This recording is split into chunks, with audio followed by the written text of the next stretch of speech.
आता क्राईम फास्टमधून घेऊयात गुन्हेगारी जगतातील घटनांचा आढावा।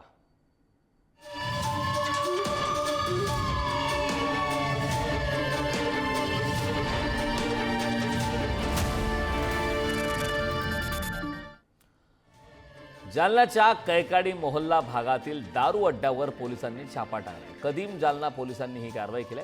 या कारवाईत 1,38,000 रुपयांचा मुद्देमाल जप्त करण्यात आलाय। या प्रकरणी एका महिलेला पोलिसांनी ताब्यात घेतले। यवतमाळच्या घाटंजी परिसरात घरी कोणी नसल्याची संधी साधत चोरट्यांनी धाडसी चोरी केली।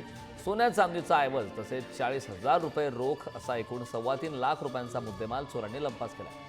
या प्रकरणी घाटंजी पोलिसात गुन्हा दाखल करण्यात आला।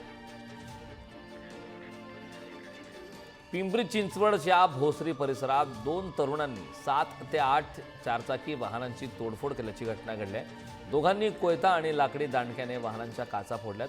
तोडफोडीच्या घटनेनंतर परिसरात भीतीचं वातावरण निर्माण झालंय। पोलिसांकडून दोघांचा शोध सुरू आहे।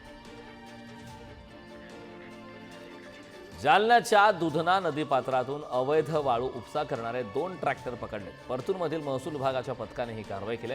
दुधना नदीपात्रातून अवैध वाळूचं उत्खनन करून वाहतूक केली जात असल्याची माहिती महसूल पथकाला मिळाली होती। जालन्यात युट्यूबर सोबत लग्न लावून देण्याच्या बहाण्याने एका तरुणीची फसवणूक करण्यात आली। तरुणीकडून आरोपी महिलेने 40 लाख रुपये उकळल्याचा प्रकार समोर आलाय। या प्रकरणी कदीम जालना पोलीस ठाण्यात गुन्हा दाखल करण्यात आला। जालना जिल्हा रुग्णालय परिसरात पोलीस हेड कॉन्स्टेबलला मारहाण करण्यात आली। भांडणात जखमी झालेल्या भावाला रुग्णालयात उपचारासाठी दाखल करण्यासाठी ते गेले होते। त्यावेळी काही तरुणांनी वीट आणि लाथा बुक्क्यांनी मारहाण केली। जखमी भावंडांवर रुग्णालयात उपचार सुरू आहेत। छत्रपती संभाजीनगरच्या छावणीतील अल्पवयीन सामूहिक अत्याचार प्रकरणाचा तपास पुन्हा होणार आहे। पोलीस आयुक्त प्रवीण पवार यांनी या प्रकरणाची फाईल रिओपन करण्याचा आदेश दिलाय। तपासाचे आदेश दिलेत। वरिष्ठ पोलीस निरीक्षक गीता बागवडे यांच्याकडे हा तपास आता सोपवण्यात आला।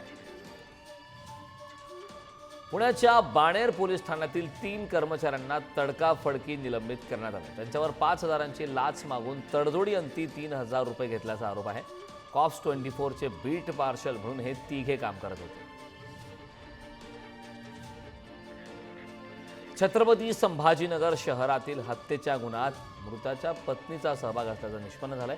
आरोपी पत्नीला पोलिसांनी बेड्या ठोकलाय। पती काही नोकरी व्यवसाय करत नसल्यामुळे त्यांच्यात खटके उडायचे। सराईत गुन्हेगाराने दगडाने ठेचून पतीची हत्या केली। बीडच्या माजल गावात ढाबा मालकावर हल्ला करून त्याची हत्या केल्याचा प्रकार समोर आलाय। दारूच्या नशेत आरोपी साहित्याची तोडफोड करत होता। यावेळी ढाबा मालकाने त्याला रोखल्याने त्याने मालकावरती हल्ला केलाय। लोखंडी रॉडने हल्ला केल्याने त्याचा जागीच मृत्यू झाला।